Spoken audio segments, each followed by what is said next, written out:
Thank you, Mr. Lauber. Thank you so much for taking this interview with us. So you and I both know that China seeks to peak its carbon emission by 2030 and to achieve carbon neutrality by 2060. And given MAN Energy Solutions' long-standing presence in China, what do you think of China's work and development so far in terms of decarbonization, carbon capturing, and utilization and storage?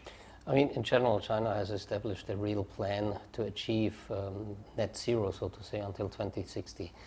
But I think we need to be faster, because 2060 sounds a long time period. Decarbonization means also a huge potential for us as MN Energy Solutions. And the energy sector traditionally is driven by fossil fuels, whether it's coal, gas or oil, and this sooner or later has to disappear. There are other ways of producing these energies, and this is where we as MN Energy Solutions jump in order to support.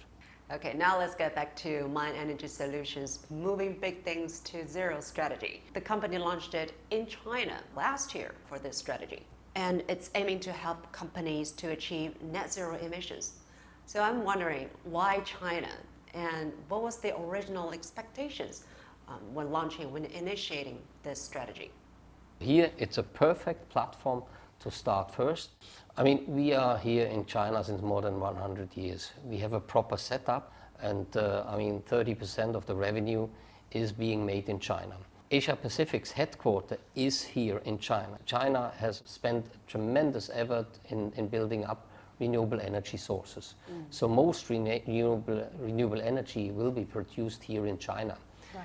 And renewable energy is the basis of moving big things to zero. What are some other technological challenges must China's companies or enterprises address in order to achieve net zero, if you're looking at the big picture?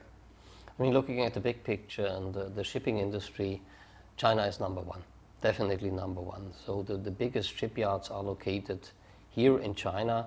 We have to work very close together with all kinds of shipyards in China to implement new engine types. New engines. New engine types which are using alternative fuels.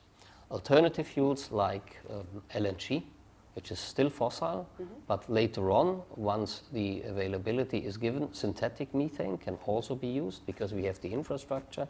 It would be really streetwise to use also the existing infrastructure. Today, we clearly see a trend towards green methanol, which will come 25, 26 onwards. But as a last step, also ammonia engines. So ammonia is NH3, so no CO2 emissions will be generated if you burn ammonia. So this is the ultimate goal, to work on these engine types. And right now we have, with a shipyard here in China, there's one methanol or engine which will be built already here. Great, great. So lastly, what do you expect for future cooperation with in China in the field of green technology?